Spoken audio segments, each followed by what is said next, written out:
morning, everybody, and welcome to day 4. Day 4 in the 30 questions in 30 days video series. We're talking about live events, whether it's in person or virtual. This morning I am on my way to Starbucks because we ran out of milk. So while we're going, I figured I would answer my next question. That question comes from William Rosenberg.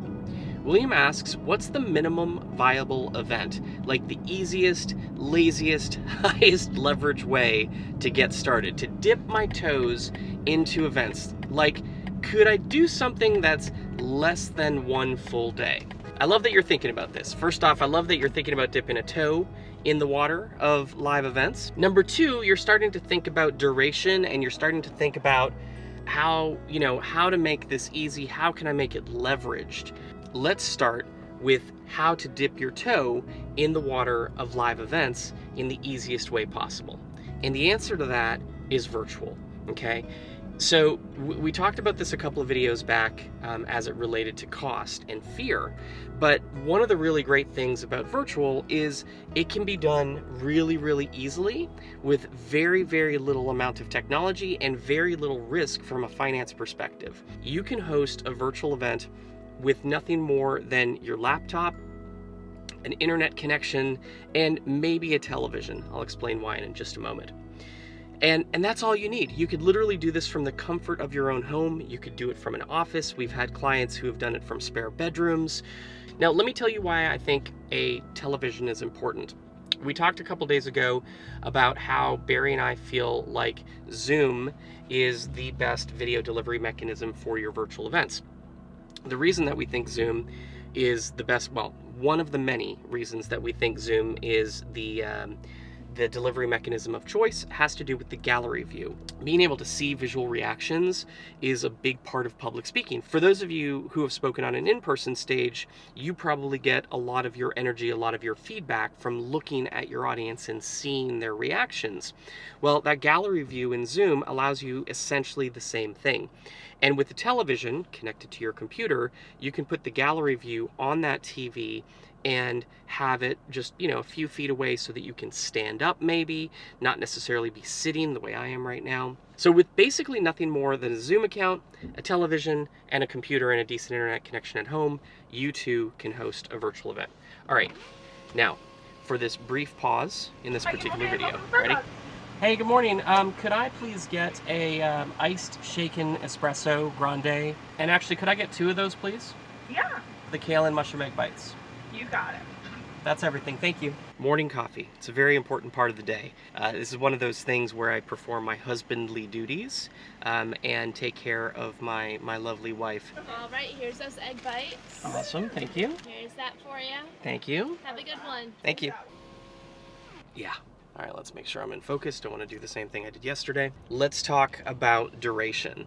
Does it have to be a one-day event? Can I make it like a half-day event or maybe less? Here's the thing that I'm going to share with you. If I had more time, I would write you a shorter letter. And the same is true for live events.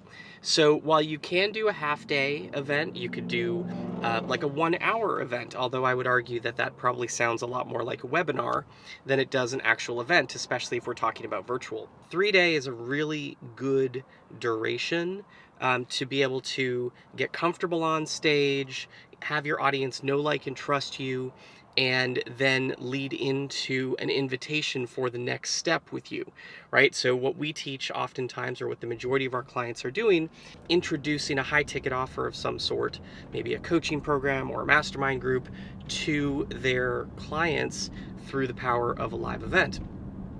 Well, to make an offer like that after an hour is oftentimes, well, it's not going to go well. The duration that we have found that works the best, and this is after 18 years of producing events and well over 600 to 700 events total, 3 days is the duration that really does work the best. Now, here's the thing. You may be like, I don't have 3 days of content.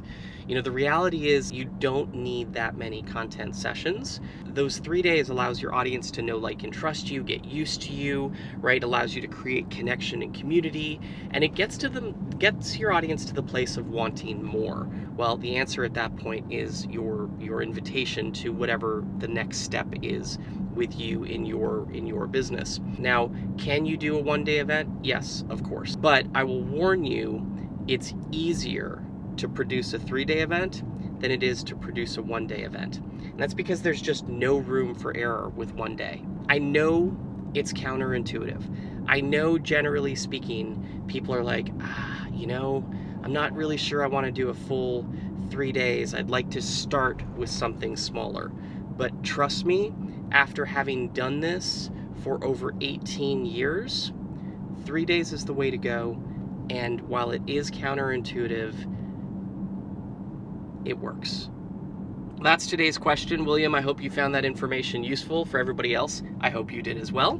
And if you want to get your question answered, you can head on over to askblueanything.com. And over the course of the next 30 days, I'm going to be answering questions from you on a daily basis, maybe on a morning coffee run, maybe on a morning one wheel to work. Bottom line, every day, I'm going to be answering a question from you. So head on over to askblueanything.com.